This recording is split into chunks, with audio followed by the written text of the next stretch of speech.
Bueno, muy buenas tardes. Hoy es un día sábado en cuarentena.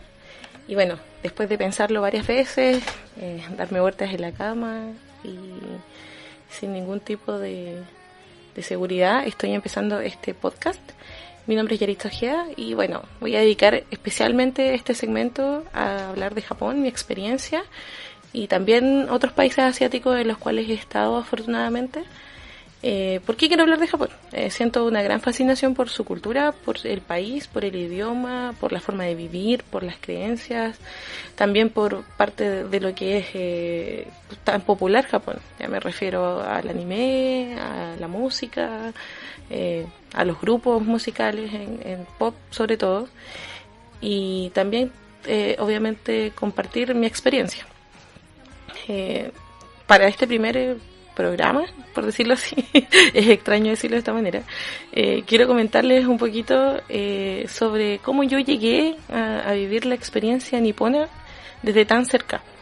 En mi caso, antes de los 24 años, no fue más que una simple fan de todos estos animes, de los dramas, o doramas, como le dice la gente, y de un sinfín de programas y de cosas que me hacían en cierta manera una persona un poco ñoña o quizás otaku para algunos, aunque la palabra obviamente no va al caso, pero es una forma en que en nuestra cultura se le denomina a la gente un poco fanática por estas cosas.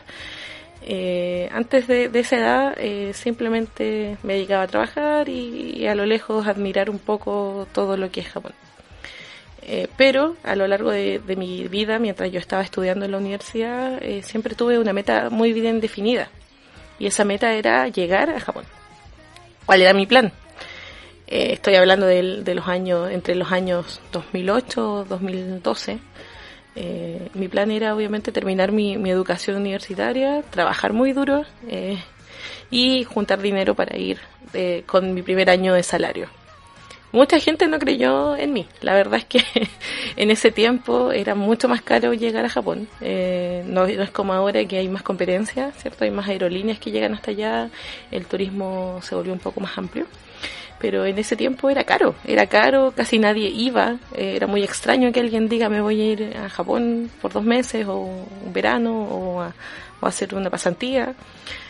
Por lo tanto, cuando yo hablaba del tema era un poco ridículo o hacía un poco el ridículo porque la gente tendía a ser un poco incrédula con esta meta que yo me estaba trazando. Mi primera forma de planificar este viaje o de llegar a Japón fue pensar en cómo yo lo podría hacer para ir sola, sin conocer a nadie, y darme a entender en un país en el que no se habla nada de español, o que se habla muy poco y generalmente es por la gente que es inmigrante que vive allá. Así que partí trazándome la meta de que primero, antes de viajar, antes de juntar dinero, tenía que aprender alguna lengua que me permitiera llegar hasta Japón. En el lugar en el que yo vivo en Chile, o vivía, porque ya no vivo allá, era la región de Magallanes, en Punta Arenas. No hay mucha variedad de escuelas de idiomas, la verdad. Entonces tenía 2 opciones, o estudiar inglés o estudiar japonés. Obviamente no habían escuelas de japonés. Por lo tanto, lo único que tenía a la mano, lo más accesible, era estudiar inglés. Ustedes comprenderán que yo en ese tiempo era una estudiante universitaria que no tenía un salario ni muchos ingresos en realidad. Trabajaba part-time, pero era un trabajo que me daba un ingreso bastante precario y que me servía para costear más que nada mis materiales, mi ropa y cosas así, para estudiar. Por lo tanto, lo que hice fue postular a una beca de idiomas de Corfo, que en ese tiempo existía, para la gente que había trabajado en el ámbito del turismo. Yo en mi caso trabajaba todos los veranos en el Parque Nacional Torres del Paine, y este trabajo me permitió postular esta beca como trabajadora del turismo, entre comillas, y poder postular a este beneficio y estudiar inglés. Estudié inglés un semestre durante todo el año 2012, mi último año de universidad. Me fue bien, tuve resultados destacados dentro de mi generación Y con eso yo dije, ok, ya tengo los estudios, así que puedo viajar. En mi mente un poco ingenua también, porque iba a ir sola. Entonces mucha gente me decía, pero ¿cómo es posible? ¿Cómo te vas a ir sola? Etcétera. Y bueno, aprendí el idioma, y mientras aprendía el idioma, empecé a planificarlo todo. Entonces, ¿cuál es el primer tip que yo les podría dar a ustedes como persona que ha ido a otros países? Dentro de lo posible, si ustedes pueden, obviamente, estudiar inglés, aunque sea. Ya en inglés, como lo más accesible que tenemos, no es necesario pagarse un curso, igual se puede hacer de manera autodidacta, si es que tú eres una persona organizada. Y después, muy importante, planificar y comprar las cosas con tiempo. Ya, si compras las cosas con tiempo, hay altas posibilidades de que encuentres buenas opciones y que el viaje y la travesía no sea tan costosa. Por lo tanto, mientras estudiaba inglés, investigué, por ejemplo, todos los tipos de alojamiento existentes y qué era lo que yo quería, cuál era mi objetivo viajando allá. Por lo tanto, mi primer viaje a Japón, he viajado varias veces, mi primer viaje a Japón me centré solamente en conocer Tokio, porque yo consideraba que Tokio era gigante, es gigante en realidad, y quería recorrer cada rincón de Tokio. Por lo tanto, en mis vacaciones de enero y febrero estuve los 2 meses en Japón. Y en esos 2 meses recorrí cada centímetro de Tokio. Viajé a todas partes, estuve en todos lados. Y para ello planifiqué todo. Planifiqué mis rutas, planifiqué mi alojamiento. Me quedé en una hostal muy económica. Me cobraban 10.000 pesos por noche, con el desayuno incluido. Esto se encontraba en Asakusa, que es un barrio bastante conocido en Tokio.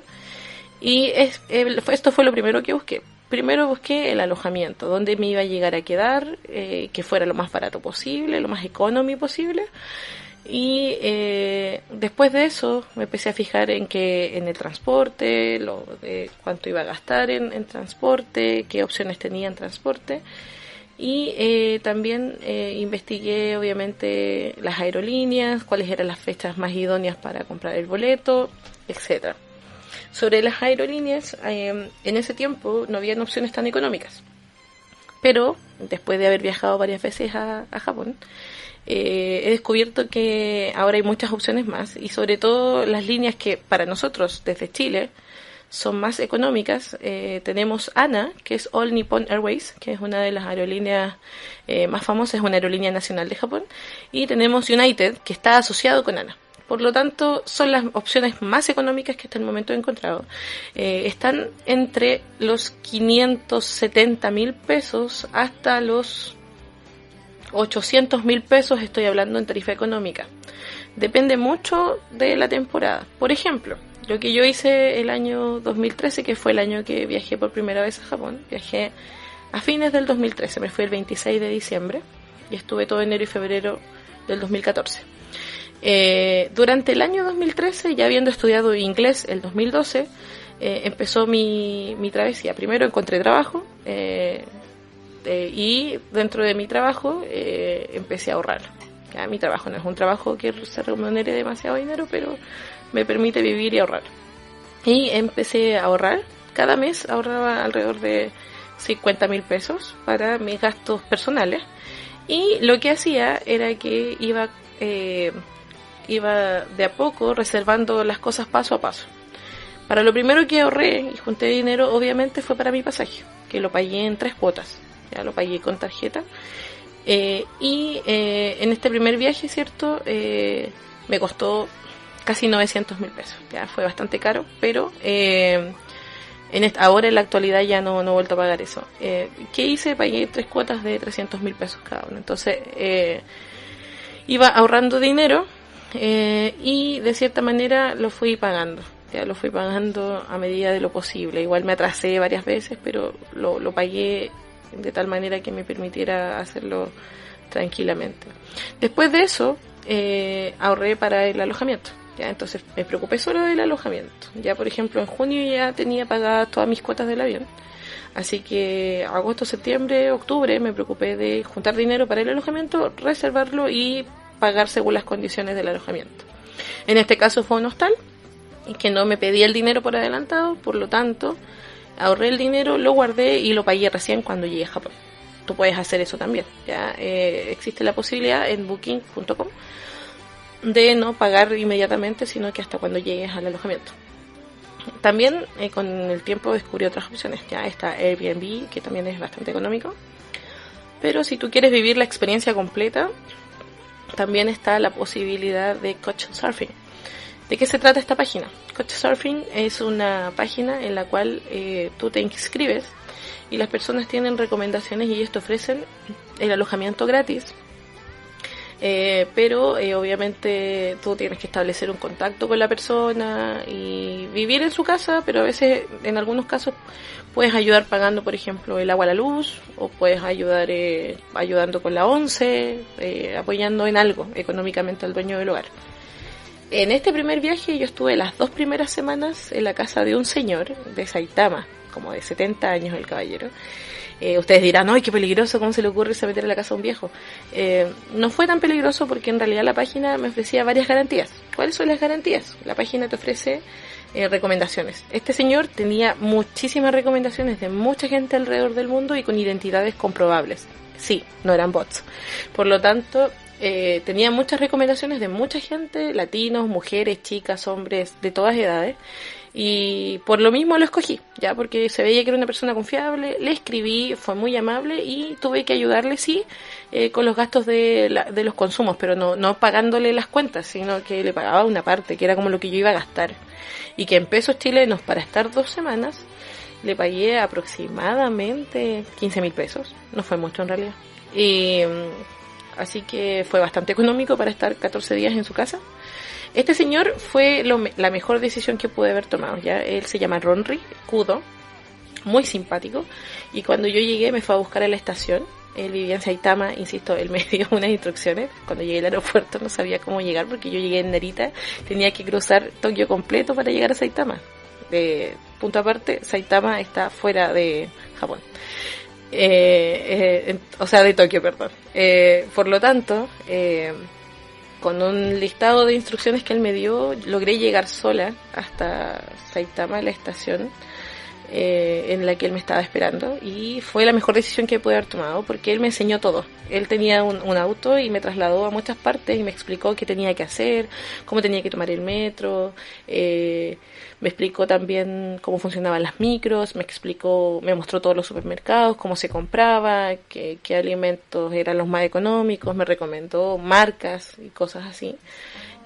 También me llevó a la Tokyo Sky Tree, que es como la torre más alta de Tokio. Y me enseñó muchísimas cosas, además de que él hablaba un inglés muy fluido, por lo tanto no tuve problemas de comunicación. De hecho, él hablaba mejor que yo en ese momento hablaba inglés intermedio y él era intermedio avanzado, una cosa así. Así que mi primera experiencia fue así, ya primero fui a compartir, a convivir con una persona de allá. Después de esas 2 semanas me despedí, él me regaló un libro, fue muy amoroso, y después yo me fui a mi hostal y estuve ahí aproximadamente un mes. Fue una excelente experiencia por Couchsurfing, y la recomiendo sobre todo si tú vas ahí por primera vez y sobre todo si vas solo, porque qué mejor guía que una persona que es japonesa. Esta persona me ayudó un montón, le tengo mucho cariño hasta los días de hoy.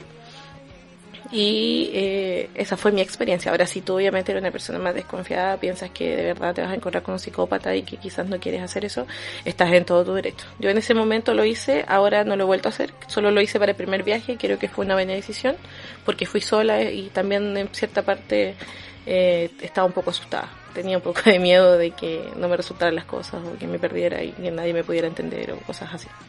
Cosa que nunca me sucedió, la verdad es que no. Y esa sería mi experiencia en mi primer viaje. Ahora, ¿qué otros puntos son importantes? Ya es importante definir qué es lo que tú quieres, ya, porque hay gente que, por ejemplo, quiere ir a cumplir el sueño, ver las cosas que le gustan simplemente y nada más, y para eso es más fácil tomar un viaje guiado, ya, estos paquetes en donde te vas por una semana o 10 días y que tienes en el fondo todo listo, ya, no tienes que planificar nada, no tienes que romperte la cabeza buscando ni alojamientos, ni vuelos, ni tampoco guías hacia las atracciones, ni nada, sino que ya tienes listo el alojamiento, te entregan el el pasaje comprado, te guían, te orientan, etcétera. Ya también hay otros paquetes que son la mitad de eso. Me refiero a que el paquete te cubre el pasaje, el alojamiento, las comidas dentro del alojamiento. Y eso también es súper válido, ¿ya? Y vas por una semana, recorres los alrededores, las principales atracciones y te devuelves a tu país, ya, y con tranquilidad, sin ninguna preocupación y ya está. Puedes hacer cualquiera de esas cosas. En mi caso, yo quería que el gasto valiera la pena. Si iba a ir a Japón, quería hacerlo por completo y hacerlo todo por mi cuenta, ¿ya? Por lo tanto, me dediqué a investigar con un año completo planificando mi viaje, cuidadosamente, meticulosamente. Vi todas las opciones, Japan Rail Pass, ya que es un pase que tú pagas aproximadamente, el más barato en la actualidad está costando sobre los 200.000 pesos, pero te permite el acceso a todos los trenes de la línea JR, que es la línea de trenes pública nacional del país. Y que te permite recorrer muchas partes. O sea, tú puedes, por ejemplo, ir una semana, pero por tú puedes estar 2 días en Tokio, 2 días en Osaka, 2 días en Kioto, y eso el Japan Rail Pass te lo cubre. O si no quieres gastar estos boletos que son... puedes pagar un bus también, que es más barato, pero es más lento, te demoras más, pero sí te puedes ahorrar una noche de alojamiento, porque hay buses que son nocturnos. Entonces tú te vas en la noche, mientras duermes, viajas. Pero, insisto, para viajar no hay una receta concreta, ¿ya? En mi caso, yo viajé sola, planifiqué todo para los 2 meses. Yo quería conocer el estilo de vida de la gente en Japón, me gustaba la cultura, y por eso decidí estar las 2 primeras semanas con una persona de allá que me pudiera orientar, con quien me pudiera compartir desde su punto de vista cómo es su país, y también conocer desde primera mano de un japonés las cosas más importantes del país, que me guiara, que me orientara, que me conversara. No solamente me orientó sobre los temas turísticos, ya yo fui justo el 26 de diciembre, así que pasé el año nuevo con esta persona y fue muy agradable compartir los rituales de año nuevo de los japoneses, que por ejemplo ellos antes de la fiesta de año nuevo limpian toda la casa para que se vaya todo lo malo. Así como también la primera comida del año es una comida muy fastuosa y demasiada comida típica, y entonces para mí fue maravilloso no solo porque esta persona me ayudó a orientarme, sino que también pude compartir con una persona que ya era de tercera edad y que en el fondo tenía toda esta sabiduría oriental, compartir sus opiniones, su perspectiva de vida, reír, ¿ya? Fuimos al karaoke incluso, lo pasamos muy bien. Y después, claro, seguí solita los otros 2 meses, o sea, bueno, mes y medio porque estuve 2 semanas con él, y conociendo ya por mi cuenta el país, pero ya habiendo tenido la base que era que esta persona me ayudó a usar el metro, etcétera. Así que recomiendo vivir la experiencia completa si es que tú quieres viajar y tienes enero y febrero disponibles. Ahora, obviamente, si tu trabajo no te lo permite, tienes vacaciones de 10 días, recomiendo el otro tour que es guiado, o hacerlo por tu cuenta, pero con el Japan Rail Pass, que es este pase que te permite tomar todos los trenes que conectan la línea JR, en las cuales puedes viajar por todos lados. Ya te puedes ir a Sapporo, arriba donde está la nieve, o bueno, depende de la temporada, que tiene unas playas paradisíacas. Puedes irte a Hiroshima, Nagasaki, si te gusta la historia. Puedes pasar por Kioto, que también, si te gustan mucho las tradiciones, es un lugar donde se preserva mucho el patrimonio cultural de Japón. En Osaka también, cierto, que se mezcla todo este tema de que fue la capital de Japón, y que conserva muchísimo su historia, pero también lo mezcla con la vanguardia actual. Y bueno, Tokio, que tiene absolutamente de todo, es impresionante. La verdad creo que me alargué mucho de una manera innecesaria. Es difícil hablar de mi primera experiencia porque siento que fueron tantas cosas juntas en el primer viaje a Japón, que siento que los voy a aburrir hablando horas y horas de esto. Como es mi proyecto piloto, la verdad no quiero que sea tan extenso para ver si resulta. Voy a darles muchos más tips. Yo creo que quizás si esta grabación piloto tiene éxito, puedo hacer una segunda parte y contarles paso a paso cómo fue todo. Pero eso, he viajado en la actualidad, ya llevo 4 viajes a Japón desde el año 2013 hasta ahora 2020, y la verdad ha sido una de las mejores experiencias de mi vida ir a Japón. Mucha gente me pregunta, pero ¿por qué vas de nuevo? Es que de verdad sí es una experiencia distinta, demasiado distinta a la que estamos acostumbrados. Es todo tan diferente, la cultura, las personas. Siento que cada vez que voy aprendo algo nuevo. Eso también me inspiró a empezar a estudiar japonés. Ya les voy a contar más adelante cómo hice eso. Y también a estas alturas, con los viajes que llevo, ya tengo amigos que visito cada vez que voy. Entonces siento que cada vez he ido ampliando más y más y más y más, no solo mis conocimientos, sino que las relaciones humanas con las personas que he conocido en Japón. La gente es muy amable, es muy simpática. No digo que no tengan errores, eso lo voy a contar más adelante. Japón tiene su lado lindo, pero también obviamente hay cosas que no me gustan. Y por lo tanto, este podcast, este primer programa, es para instarlos a que cumplan sus sueños, a que viajen, porque de verdad les va a merecer mucho la pena. Es algo que no van a olvidar en su vida. Van a sentir nostalgia cuando no estén allá. Es un lugar muy es un país muy acogedor, es un país que te enamora, esa es la palabra. Si tú tienes esta meta, tienes este sueño, si en este momento no tienes los medios, si eres un estudiante, si eres un adolescente, si eres un niño que va a la escuela, por ejemplo, y quieres viajar a Japón, quieres conocer, quieres estar allá, no pienses que no va a suceder. Cada vez es más accesible llegar a Japón. Yo hago el paralelo la comparación, entre mi primer viaje y el último viaje que realicé, que fue en enero de este año. Y realmente han cambiado mucho las cosas, en el sentido de que todo es más accesible, todo es más económico. Y ya no hay tanta diferencia entre ir a Europa o ir a Japón, La verdad es que están por ahí las tarifas, y si es que tú eres una persona organizada, metódica, y tienes claro lo que quieres, tienes determinación, lo vas a lograr.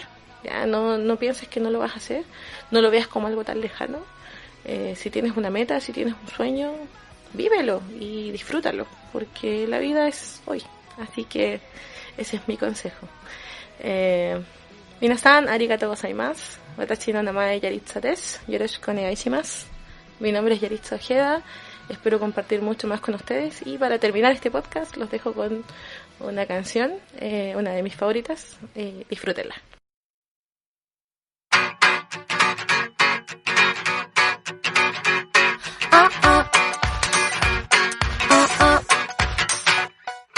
Manatsu no yoru no niyoi ga suru. 絵の具のそれと同じ香り。様々な色恋も取り出す。今夜は私もその一人。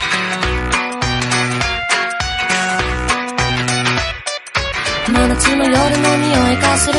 私にはわかる危険な香り。いろいろな問題も溢れ出す。今夜も気にて頭を冷やす。もっと自由にグラスを片手に人生を歌おうか。そんなことできたらな。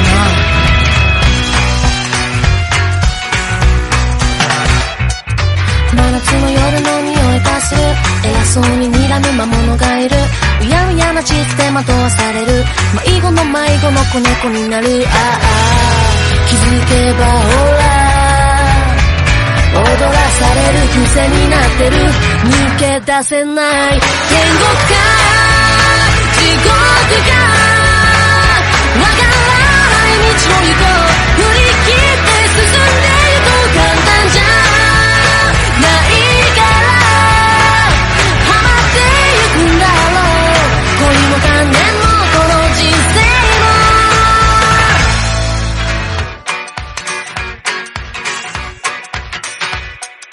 も。根拠のないセリフに騙されたら最高の財宝がきっとここにあるはず。ふらつき足が不思議とおかしなうちへ快楽へと極楽へと吸い込まれてく。ああ気づけばほら脳みその中に溶けてく。きっとおかしい天才か真逆かわからない道の人ふざけんなも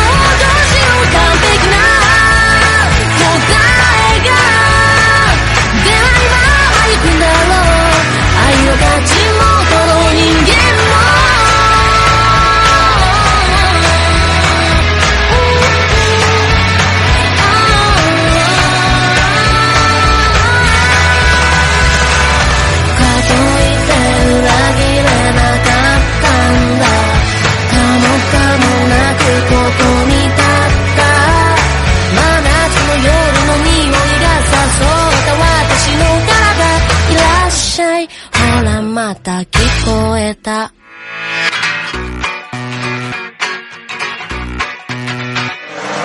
真夏の夜の匂いがする、絵の具のそれと同じ香り、様々な色恋も取り出す。今夜は私もその一人、今夜は私もその一人、今夜は私もその一人。